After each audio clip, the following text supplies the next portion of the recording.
La locura en la época clásica.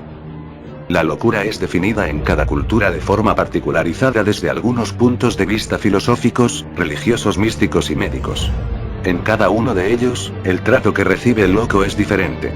A estos individuos se les veía como personas poseídas, bajo influencias de una presencia o maldición de algo sobrenatural, algo oscuro, demoníaco. Aislándolos en asilos y hospitales para poder garantizar el orden social. Es así como la primera concepción de locura es demoníaca, respondiendo a la creencia de causa por posesiones de demonios o por el control de los dioses o divinidades sobre el cuerpo, mente, de los mortales. Los antiguos creían que la locura era sagrada, era obra de los dioses o demonios, se creía que las divinidades enviaban la locura como castigo o como venganza. En esta época las personas no eran culpadas por su trastorno, al contrario eran consideradas como víctimas inocentes de fuerzas sobre las que no tenían control alguno. Después de la época del Renacimiento, lo que se interpretaba como locura, es todo aquello que iba fuera de la norma social y se presenciaba cuando un individuo padecía de delirios enfermizos, impropios del funcionamiento normal de la razón, que se identifican por la realización de actos extraños y destructivos. El concepto de la locura ha variado de acuerdo al momento histórico, por lo que Porter, un historiador británico destacado por su trabajo sobre la historia de la medicina, categorizaba a la locura basándose de la etiología atribuida en distintas épocas. Existe una larga historia de la existencia y la intervención con la locura, pues hay evidencia antropológica que así lo demuestra desde tiempos antiguos. Con el cristianismo, la locura fue conceptualizada como sinónimo de pecado, o defecto moral, o asunto que el ser humano se provocaba a sí mismo cuando caía en alguna forma de degeneración religiosa, ya fuera por ateísmo, blasfemia o por falta de virtudes. Una variación histórica aguda de esta visión del pecado hizo su clímax cuando ya era parte de la Edad Media, se consideraba la locura como producto de los pactos con el diablo y como efecto de la confirmación de la brujería, la cual ubicaba a la persona como loca. Para el siglo XVI ya se comienzan a expresar dudas sobre estas causas sobrenaturales y se comienza a perfilar la idea de que las locuras son de origen físico y no del alma. La aparición de los grandes centros de internamiento como herramienta moral. Tras la Edad Media y el fin de la peste, la locura va a ocupar el lugar maldito, de exclusión, que antes había ocupado el enfermo de peste.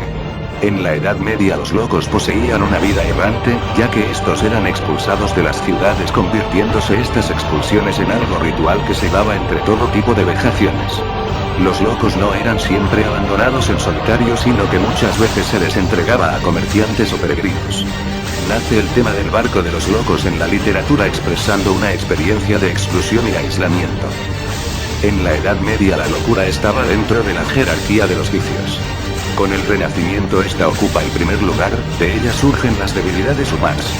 La locura se convierte en una forma relativa de razón y se convierte en una forma errónea de esta. En el siglo XVII se empiezan a crear los primeros grandes centros de internamiento.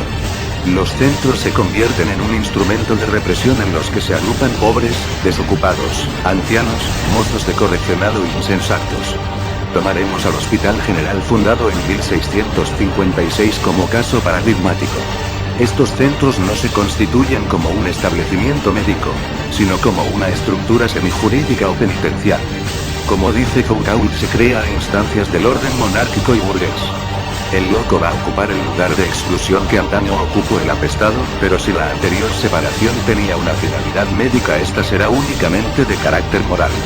El internamiento masivo es propio de la Europa de los siglos XVII y XVIII. En el siglo XVII hay una fuerte crisis económica en toda Europa, por lo que aumenta la mendicidad y el número de internados, lo que hace que penetre en la lógica del internamiento el imperativo del trabajo. Este imperativo exige que los hospitales, además de ser lugares de represión, se transformen en lugares de producción. Es decir, que los internos trabajen. No solo se está intentando reducir los costes del internamiento. Por un lado, en tiempo de crisis se proporciona un trabajo a los desocupados y los indigentes. Fuera de la crisis, ya no se trata de dar trabajo a quien no lo tienen, sino que los recluidos trabajen creando productos que puedan estabilizar los precios.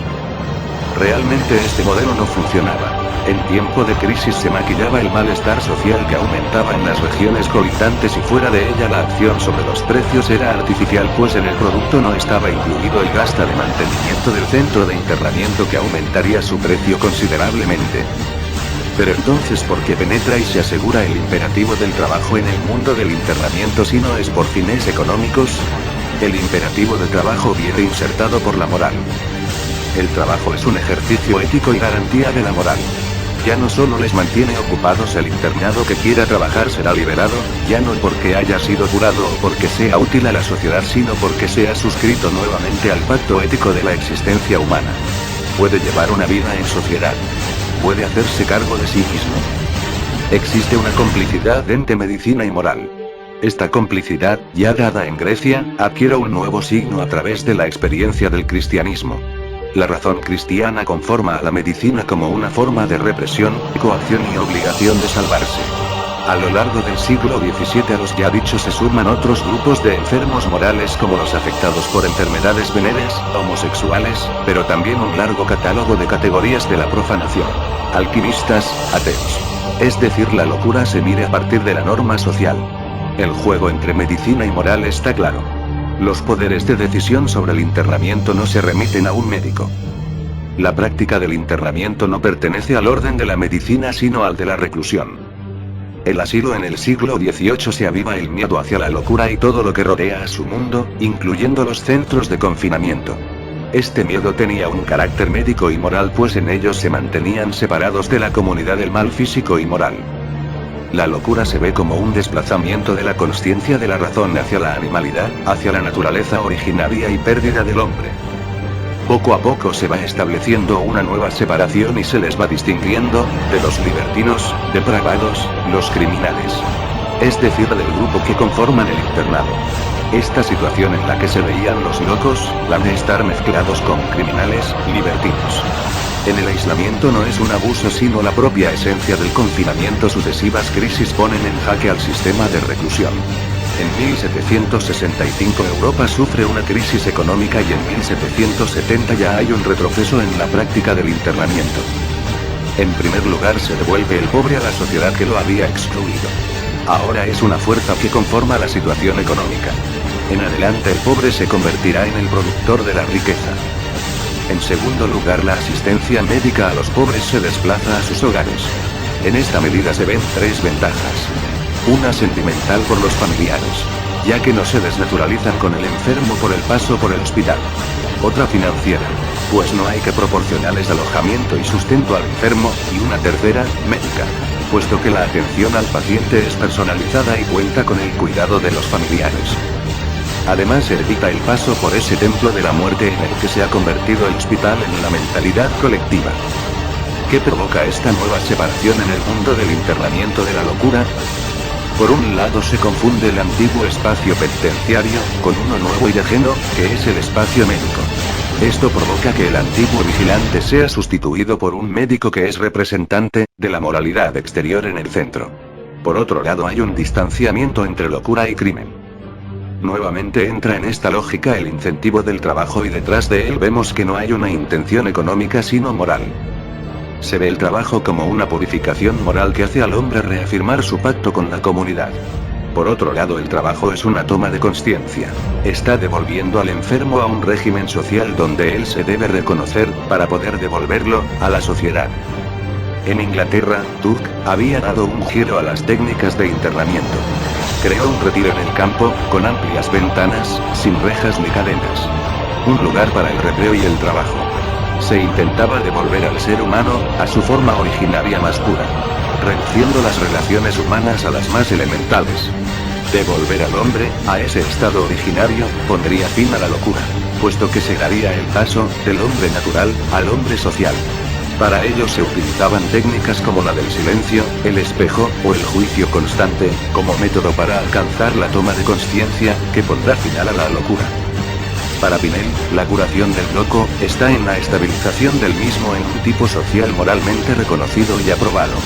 Al liberarlo, intenta que éste se reencuentre con su razón. En el asilo, el temor juega un papel fundamental. Aparece el tratamiento moral, el asilo se convierte en un lugar de represión y castigo. En un instrumento de uniformidad social. En una instancia jurídica. El asilo no se encarga solo de la observación, el diagnóstico y la terapéutica de la locura, sino que es un espacio judicial donde se vigila, se denuncia, se juzga y se castiga. Un elemento principal es el papel del vigilante y sobre todo del médico como director del asilo. Hasta finales del siglo XVIII el poder que regía los hospitales era abstracto y sin rostro. Aquí el médico, totalmente reconocido, es la encarnación del orden social y moral, que rige el exterior y que los ha confinado allí. Es quien decide si están sanos o enfermos, pero es también quien dispone las penas y castigos inmediatamente. Más que una disciplina, lo que está apareciendo en el asilo es un personaje que representa el orden social y moral. El asilo, juzga y posee sus propios instrumentos de castigo. Estos no son tomados de la justicia ordinaria sino que los inventa. La medicina se convierte en justicia. Durante esta época se utilizan los métodos terapéuticos surgidos a finales del siglo XVII, para las enfermedades nerviosas. Baños, duchas, calientes y frías. Pero estas ya no son utilizadas terapéuticamente sino como medio de represión. El castigo será repetido tantas veces haga falta, hasta que el loco se reconozca, e interiorice la instancia judicial y nazca el remordimiento ante sus actos y pensamientos. Realmente no existe una historia de la locura. La locura es individual y autónoma. Se da en el hombre, no en el mundo. No hay corrientes, no hay escuelas, ni momento de ruptura que den de una locura a otra. Cada uno tiene la suya. La única historia que se puede hacer de la locura, es la de relacionar determinadas prácticas, determinados productos que adquiere una sociedad, a lo largo del tiempo con relación a la locura. La historia de la locura es una historia de los otros, de muchos de aquellos otros, pero también, es una historia de la cultura, del pensamiento, de la ciencia y de toda brutalidad que éstas conllevan. Nadie se vuelve loco por placer. Es el sistema el que nos arrincona. Nos empuja. Nos avienta a la locura. Gracias por su atención.